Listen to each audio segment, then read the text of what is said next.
And we are back. Another week of the Striker Tejas, your USL podcast.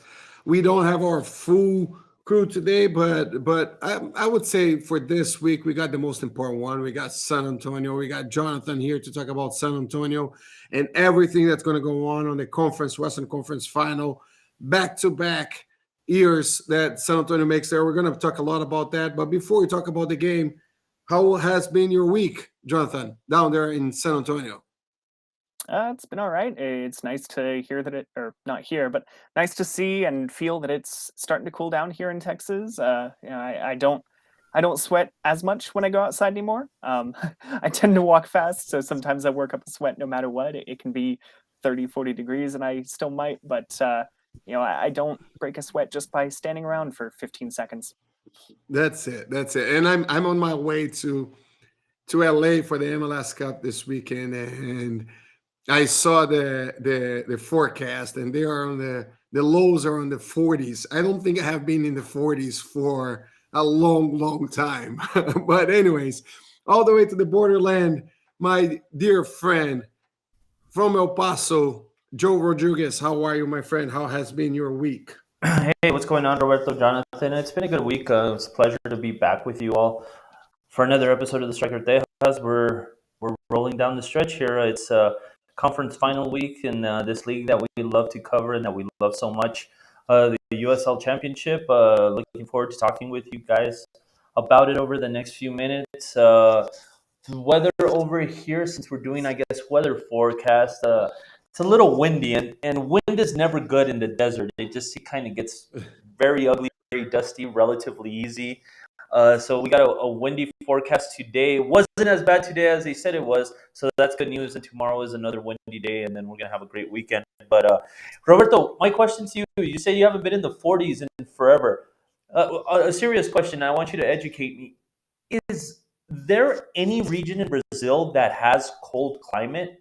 I mean, it's Yeah, an enormous there country.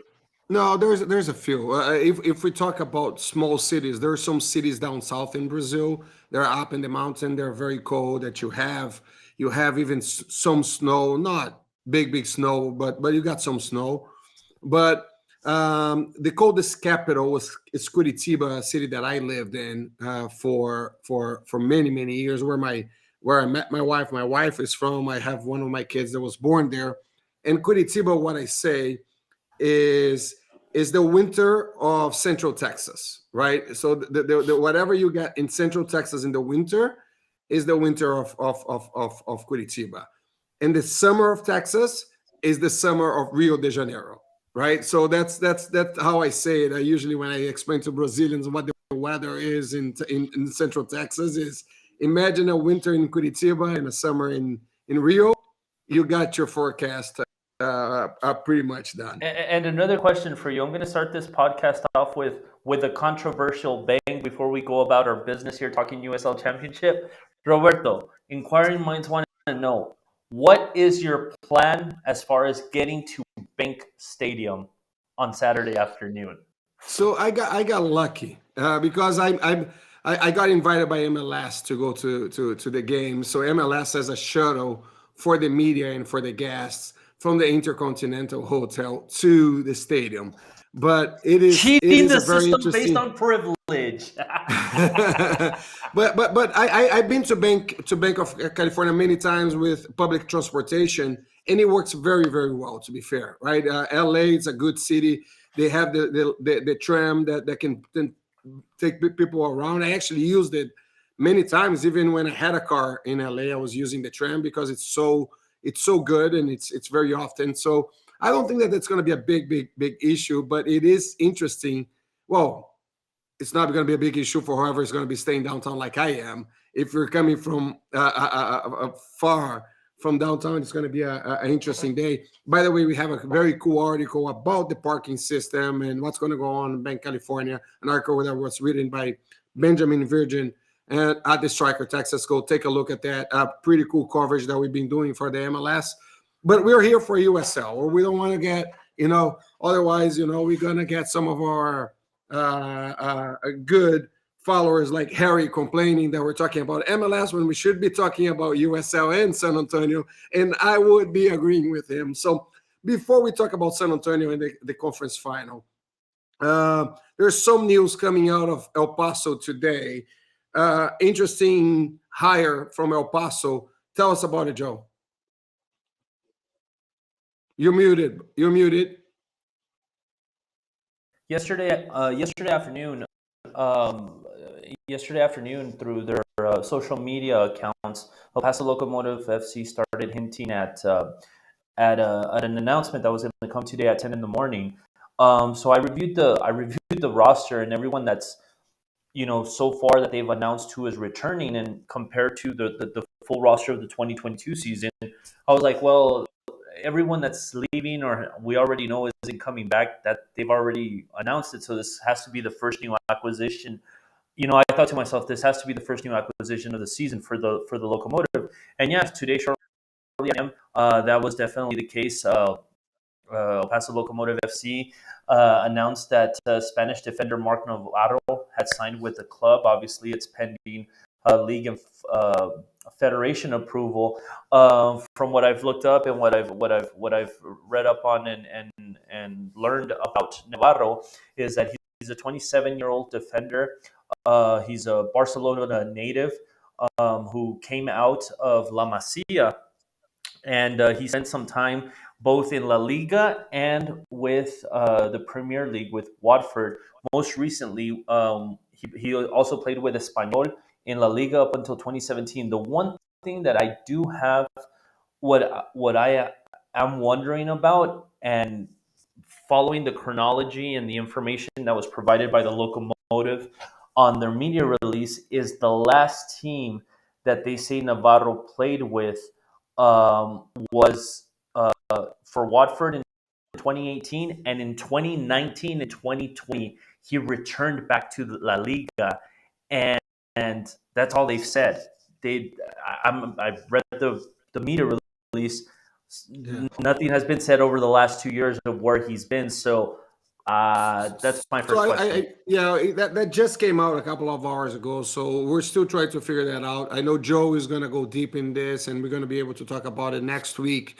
We're going to spend some time talking about Mark Navarro next week, although we're also going to be talking about, hopefully, the San Antonio playing the final of the USL Cup next week. But we'll get there. So, but it's good news, right? When you have in November, Joe, beginning of November, and you're already starting, announcing players, it shows that the front office is at least working to get in a good shape for preseason in January. And most importantly is he uploaded on his personal social media pages, he's already here in El Paso. So that's a very, very good thing. There's no, we have visa issues that we're waiting for and stuff like that. He is already here in the borderland. I mean, I would assume that he'll return back to Spain for the holidays. I mean, that's a logical assumption on my behalf. Well, maybe not because of the visa process. I've been there before. So most likely they're going to be asking for a change of status. He most likely came in on a tourist visa. Most likely, that's what we did with most of our players. They would come in on a tourist visa, and then we would ask for a change of status. But while you're doing that change of status, you cannot leave the country. So there is a big chance that he stays, and maybe you're going to have some turkey with him on the holidays, Joe. Yeah, and everybody's already talking about how we're gonna have or not we. God, I never say that. The Locos are gonna have a Spanish-oriented, a Spanish-based defensive line, with Yuma also being from Spain and now Navarro being for Spain. Yes, they're gonna do the double team on. Make up and he helps. Those four. He helps because the style of play is usually similar. They understand each other better. I always said this to my players when I brought players from abroad, that playing in the USL is a different beast. It's a different thing than they were used, and it takes a while. But it helps when you have people that think the same like you around yourself to adapt better and do good. All right. Anything else from El Paso, or should we start talking about this big game on Saturday in San Antonio? Well, yeah, let's no, that's it from El Paso. That's all we got here. Let's jump right into the nitty gritty of things. All I right. mean, I'll So I'll just I'll just say it's such a typical off season already. El Paso's already making these signings, and we haven't even heard anything from SAFC. What's its excuse, guys? oh, come on, come on. I love it. I love it. I love it. I love it. Well, maybe it's just because they're playing the finals of USL. So that's good. All right, Jonathan, before we start talking about the game this weekend, which actually I am talking about the game this weekend, but I'm going to put some context for my first question to you, Jonathan, is San Antonio FC went in June 24th, they went to Colorado to play and battling for the first place of the championship at that point, if I'm not mistaken, right? They were battling whoever would win would sit first, or at least it was first and second playing against each other. San Antonio comes back with the 3 points from that game. A month later, or not a month, a couple of months later, in September 20th, playing at home, already in a more comfortable situation where San Antonio was already in a better situation with less pressure. Again, it's a 1-0 result, but this time at home. So they win 2 games. They're going to be playing 3 games in this season. Is the pressure fully in San Antonio? Because if you lose, you have lost the most important game of the 3. Yeah, without a doubt. I mean, there's certainly no pressure on the Switchbacks. This is already their best playoff performance, I believe. And there's already kind of a sense, they about a month ago sold Haji Berry for over $1 million, I believe it was. So that's already a promising sign for them for the future. So anything they can do right now is just, icing on the cake. For SAFC, yeah, and Mitchell Tainer even said it at practice earlier today. It's tough to beat a team 3 times in a season. And the first win for SAFC was kind of a typical. I mean, the goal was an own goal in Colorado, so not the most convincing win, but SAFC was able to defend that lead once they got it. And then in September, the win at Toyota Field was a game that SAFC should have done better in, should have scored a few more goals in, and in some sense, you could see them getting bailed out a bit, with a penalty about 15 minutes before the end of the match. And, initially it was even saved, but put in on the rebound. So a bit of fortuity there, a bit of luck there. But at the same time, I feel like SAFC knows the occasion, knows how important this is. As long as you are confident without getting cocky, and as long as you don't let the nerves get to you, it should rise to the occasion. I would struggle to see, it might not be a 1-0 game again. They might even, for all we know, concede off of, some freaky accident. But I think they understand how close they are and how much the deck is stacked in their favor at the moment for, advancing and potentially winning a championship. Jonathan, Yeah, go, Joe. Go, Joe. my question is what I want to get into is the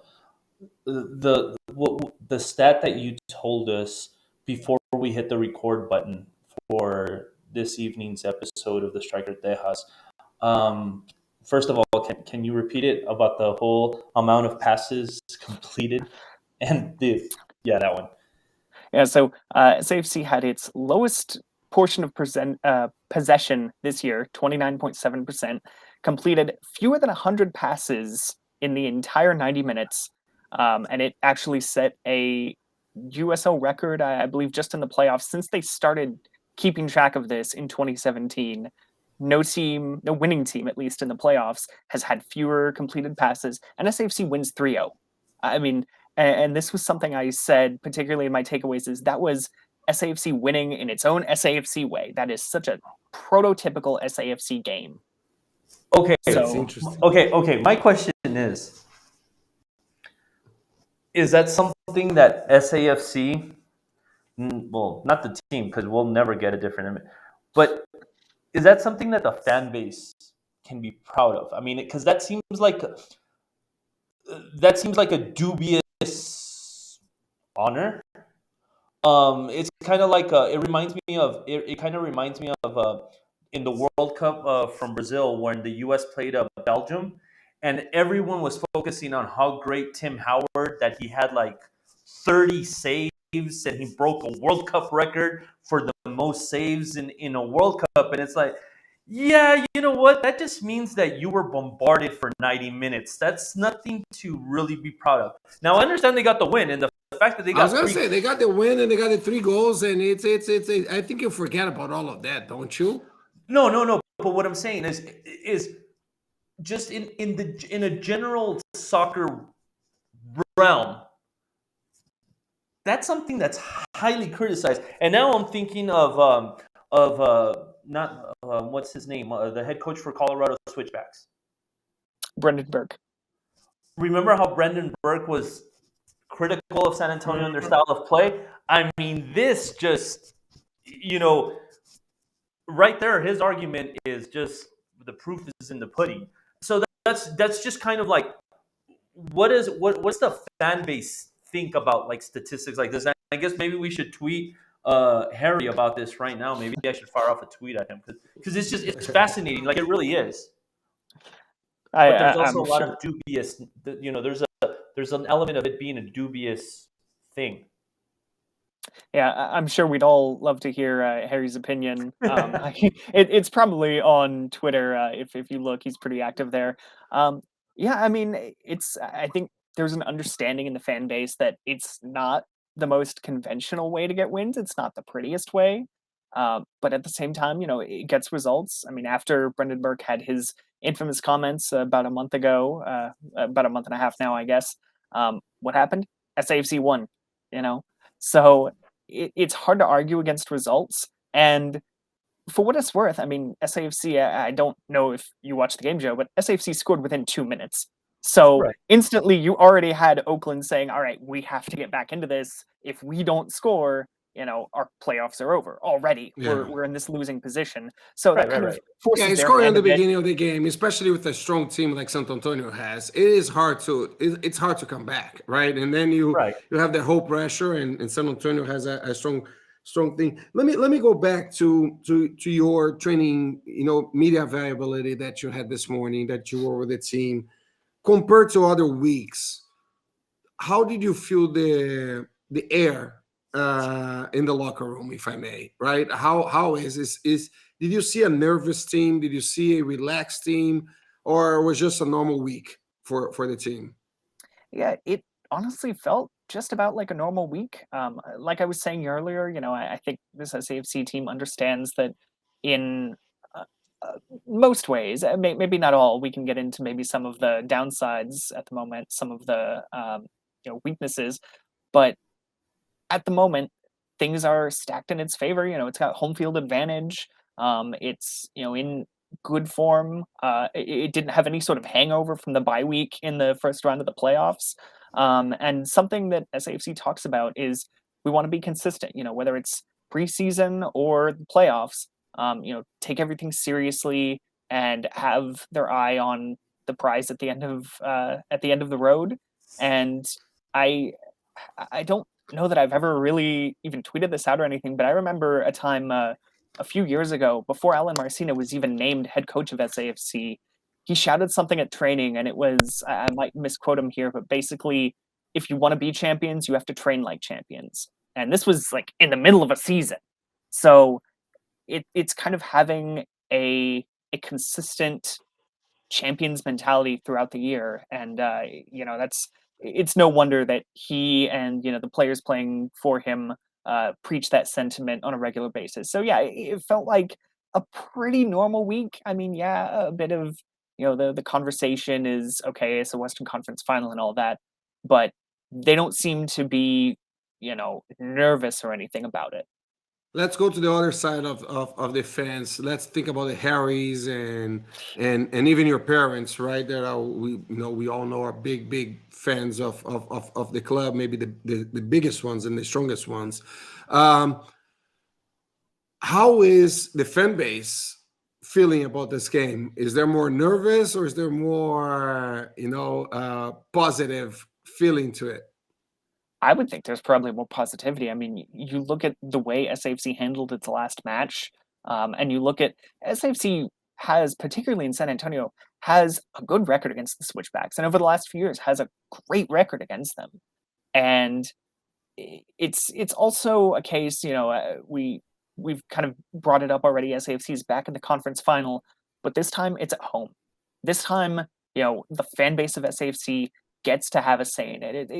There were some SAFC staff, family, some select fans that went out to around California for the Western Conference final last year, but this time on Sunday, it's going to be the opposite. You're going to have, maybe dozens, maybe 100 or 200 Switchbacks fans. I don't know. We'll see. I heard something about the Trailheads and some of their fans bringing a bus down to San Antonio, but otherwise, it's going to be 7,000, 7,500 plus SAFC fans. They have the chance to, give SAFC that home field advantage that SAFC feels like can be what puts them over the edge this year.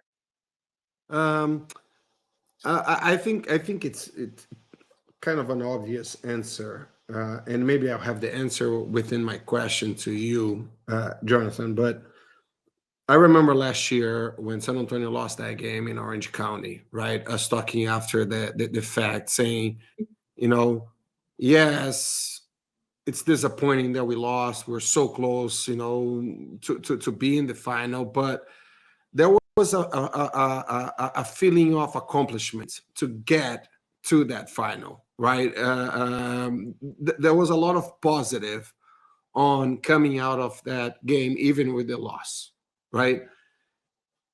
If that happens this year, how will that feeling come out to be? Yeah, if the same thing were to happen this year, you would have almost, I feel like, a 180, because, like I've said, SAFC should feel like there's a lot more going in its favor this year, and it is, on paper at least, was a team that kind of improved, and I think that's, not to say that it got much bigger, but it sort of refined, maybe some of the weaknesses, and that's how you take yourself up that extra level or two. That's how you have the best league, the best record in the league in the regular season. That's how you secure home field advantage. And so it would definitely, I think, be a disappointment this time, because you feel like you should be able to take that next step or two. And so if it doesn't go SAFC's way, which we can't really say how it's going to go. Who knows? I mean, I even alluded to it earlier. Maybe SAFC concedes a weird goal or something. These things happen. Sometimes it's just a weird, freaky game. But if things were to go wrong, the SAFC community, the players, on the bench, the coaches, the fans will do what they can to try and turn it around. But if it doesn't end up being SAFC's night, it is, I would think, going to be a pretty big disappointment. No pressure. All right. So yeah, no pressure. Actually, a lot of pressure, right? But yeah, no pressure. All right. And no, and I'll tell you why there's pressure, Roberto. Obviously, I mean, the proof is in the. No, to be clear, I think there's a lot of pressure on San Antonio. I was kind of be sarcastic on no pressure, right? Because I think there's a lot of pressure on this team for this game, like this franchise has never had. Like we said, when they got to points like this, they were the second thought on the game, right? If they won, it would be a huge win, and if they lost, it would be acceptable. I don't think it is now, right? And I think I think a lot of the success that San Antonio's had all season long is that they dictate the terms of a match from a passive standpoint, because they're that good, and that ability has snowballed over the course of the year. But I think for this match, being at home, you need to be a little bit more aggressive. And guess something that we haven't talked about. We haven't talked about the fact that Colorado Switchbacks, they're pretty organized defensively. That's why they have that MO of play of we wait, we bend, we don't break, we bend, we don't break, and then we counterattack, and before you know it, we score on you. So, I mean, unless if the ball's just going to be in the middle and San Antonio is going to be passive and defensively strong, and Colorado, someone's going to have to take the initiative. And I think on this case, because San Antonio's at home, they're obligated to be aggressive, which is dictating and to be fair, they have been, right? I think if we go back to this season, there were several times where San Antonio scored on the first 10, 15 minutes and had basically control of the game for the rest of the the game. I do think that that's a game plan from Marcina, right? I do think it is one of those where let's come out, all we got 15 minutes, then we relax, then we control the game, and then we'll do whatever we need to do. And it has freaking worked all year long. Right? You were going to say something, Jonathan? Yeah. I mean, first of all, I was just going to say, you're talking about SAFC needs to be the aggressor, needs to come out and be on the front foot. Try telling Alen Marcina that. I'm sure he would say, "Oh yeah, no, we'll just bend to the fact that we're playing at home. We'll bend to that will, and all right, sure, yeah, we'll change our entire style that has worked so well for us this year. Good luck with that." Yeah, it's. I think there's definitely some truth to what Roberto says, where it's just come out strong, get that opening goal, and we saw what it did last Friday, where all of a sudden he parked the bus. He scored, parked the bus, and scored whenever he could. Took the chances later on. Okay, Roberto, let me ask you, the way you see the game, after what minute, and then from that minute, every passing minute after that, all of a sudden, the pressure begins to grow exponentially for San Antonio, and things begin to sway more for Colorado's way after what, like the 25th, 27th minute of the first half, if the score's still 0-0? So you're talking about this weekend, if they score first, is that what you're saying? No, yeah, because you're saying San Antonio needs to come out, give everything they have, possibly get a goal in the first 15 minutes. No. What I'm not saying that they have to do it. I think they have to do that, but that's what I said. What I was saying. What happens. No. What I said is that this has been the San Antonio of this year. Many moments where they come out, they score in the beginning of the game, and they sit on the result, and then they build on that. But we're saying probably that's what we can look forward to happening. My question to both of you all is: there's going to be a point where all of a sudden, with every passing minute that San Antonio cannot score, all of a sudden the pressure builds on San Antonio. If Colorado's like, if you're halfway into the second half, it's still 0-0. That's the moment where Colorado is gonna grow, right? Because you start having the pressure from the fans, you start having that whole issue. But it can go anywhere, right? I think that pressure starts to build in the first half. Could be. I do think that it is hard to see the San Antonio team losing this game in my mind today, and I can be totally wrong. Again, it's a one game. We know that soccer, anything can happen, especially in a league like USL.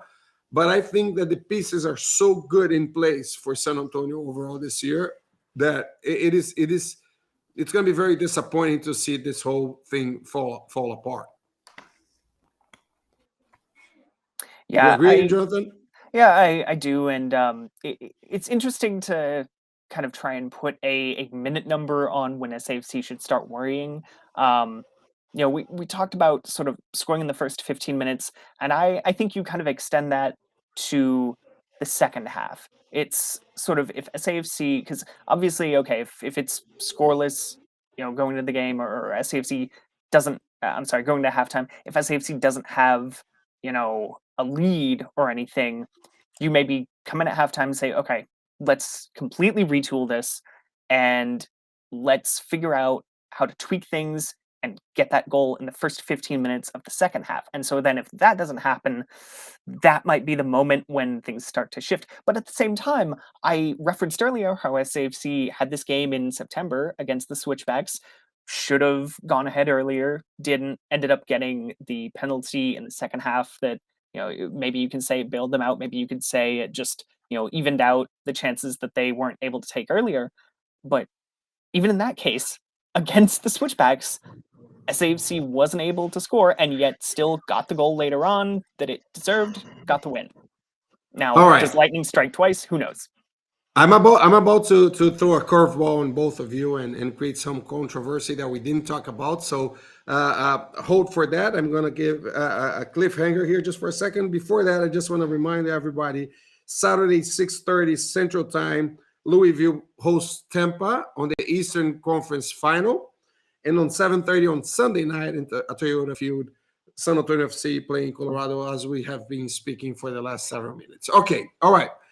A little bit of a curveball to you guys. Let's say that San Antonio wins this game. Let's say doesn't matter even, I think, if he wins or doesn't win the USL Cup. But let's say they go out next week, host the USL Cup, wins the USL Cup. Now we have a head coach, Alen Marcina, that has won NASL, has done very great seasons with San Antonio, has won or brought this team to two finals of conference, maybe even a final from in a title with the USL Cup. Could we say that most likely that would be the last game of Marcina with San Antonio FC because he deserves a place in a higher league? I guess I'll take that on first since Marcin is the coach that I cover. It would be interesting. I've honestly even thought, what happens if he is able to win this? Does maybe an MLS team come calling? I think the coaching decision has already been made, but along I-10 to the east, there is an MLS team that, at least for now, does not have a coach, and I kind of thought, would they maybe take a chance on a coach from the lower leagues? But SAFC, I'm sure, would want to fight to keep him. And also, it's maybe just kind of a question of, would Marcina want to leave at the moment? He's got a family that is back in San Antonio now. He's considered San Antonio home, even as he's gone to Oklahoma City in 2016, Des Moines in, I think it was 2017 or 2018. He comes back to San Antonio to SAFC and considers this his home. So it would have to be just the right move for any other team that wants to try and pry him away. And before Joe responds, wouldn't the right move be any MLS team, whatever MLS team? Would that be the right move, Joe? Well, here's another option. What if he goes, or Jonathan?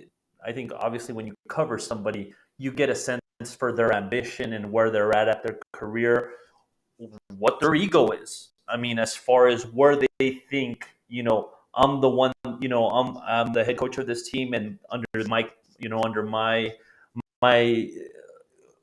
leadership, the team has done this, and I think you get a sense for that kind of ambition as far as career goes. Now, I ask, here's a third option. We're talking stay in USL, stay in San Antonio, or move on to the MLS, or someone will give them a chance. What if the third option is the Mark Lowry move? Maybe he thinks, somewhere else in the USL, more people are going to pay attention to me. More people are going to pay attention to me, and I'll go over there. That way, that road towards the MLS is a lot easier than being in San Antonio and being called. Yeah, I doubt it. Although I also doubted that Mark Lowry would leave. So I have no value on my doubting at this point. But because I can pretty much tell you that was his mindset. He thought, for whatever reason, MLS teams do not pay attention to the USL in the Western Conference. I'll go to the Eastern Conference, and somehow that route is easier to the MLS. Could be. I do think that overall. Well, and let me change. Which I don't understand why, because we all know the Western Conference is way better than the Eastern. That's it. Conference. Well, there are some reasons, but let's go back to something that you said, and I'm going to respond to you. And you ask about the ego of a head coach. I have not met ever a head coach that doesn't have a strong ego, that doesn't want to go to a higher level of coaching. So I would immediately scrap that option out of the table, right? If an MLS team, if somebody from a higher league comes in, and we're not just talking about the opportunity of having a better team or being in a higher league, most likely the salary, the income for his family would be a multiplier of what he gets today. And with that, you go from San Antonio to live wherever you need to live, right? It doesn't matter. You make the other city your new home. I've done that many times in my life, so I feel that's easy. And once you're working with soccer, you know that that's going to happen in your life. Your wife is ready for that. Your kids are ready for that. They know that next week you might be getting your stuff and moving. So, but anyways, I think we're all in agreement that San Antonio would want him to stay no matter what, and I don't think there's a single reason why not. That would be right. We all in 100% agreement that he wouldn't move to another Western Conference USL team. Joe thinks that maybe he would move to an Eastern Conference team. I doubt it. But I do think that in despite of what it's going to happen or not, my question now to both of you is, and I'll respond first, is it time for him to get that bigger opportunity? Is he does he deserve to get that opportunity to go to a higher league? And I'm not gonna lie, I had some concerns about Marcina when he came back to San Antonio. When they hired him back, I'm like, oh my God, is this the right move? I kind of questioned the decision of the organization at that point. Clearly, it was a very good decision. Clearly, he's a guy that's fit for this organization, and he clearly deserves, no matter what anybody thinks of him, he deserves a bigger opportunity. And if he doesn't get it, I think it's going to be very hard for anybody from USL to get that opportunity. It's going to be a sign that MLS does not want to make that move. I think you're onto something in that last comment right there, possibly. Jonathan? I mean, so what was there even actually a question in there? No, my question is he in a deserving position to get that offer to go to a higher league now? Even before he wins the game on Saturday, but if he wins the game on Saturday, is he in a position to deserve that move? I think he's already in a position where he should at least be looked at. Some of I know we don't want to make this too MLS focused, but hearing some of the discussion around Ben Olsen potentially going to the Houston Dynamo, and our reporter Victor Ariza is saying, what pedigree does Olsen have? It's not a winning pedigree from DC. Why should Houston get him? And so maybe then you should look at a winning coach from the lower leagues. And there was even discussion a couple months ago about Landon Donovan potentially getting the head coaching job at San Jose, and it's like, really? After a couple years at the Loyal, does he deserve that? I don't know. And so, like you said, it's if Marcina couldn't get this chance, then it's really hard for any coach to get it. And I also, just in terms of other teams maybe sniffing around him, I almost wonder, because in the same podcast we're talking about should he get a move up, we also, particularly with Joe, you talked about this style and how it's maybe not the most attractive. It's not pure soccer. I almost wonder if that might kind of work in SAFC's benefit, that not as many teams are going to be interested in a coach that has that kind of style that is effective but not pretty. Yeah, I think other clubs are more concerned about him being likable around where he is than that exactly the style. The style changes also with the players that you have, with the quality of people that you have. Right. And hell, he gets results at the end of the day. It's that simple, too. That's what I'm saying. He gets results, Otherwise, Felipão wouldn't be a coach of the national team in Brazil, or Dunga would never have been the head coach. It's a terrible style of play, and every now and then the guys are head coaches of winning teams. You know, there's something to it. I hate it, but there's something to it. And by the way, I don't hate fully the way San Antonio plays now. I think there is a mixture of good and some of that ugly winning soccer. I think it varies. It's Well, not you a got to fully respect it. From bad. my standpoint, you got to respect the discipline and the way everyone does their job, the way they execute that style of play. That's extremely commendable. Yeah, that's it. All right, guys, we're already 40 minutes into this podcast. It's way too much at this point. Harry already fell asleep and is not hearing us anymore. So again, shout out Harry, man. We love you, brother. We truly do. All the effort that you put and all the study and all the opinion that you put out and everything that you say to make us better. I really, really appreciate it. And not just that. We appreciate everybody that subscribes to the Striker. We can only do this because of you. You got to subscribe. It's cheap, 30-day free trial. If you have not done yet, please do so. And also follow us on social media. Follow our reporters. We only do this because you support us. But by the way, don't forget, always support local soccer. This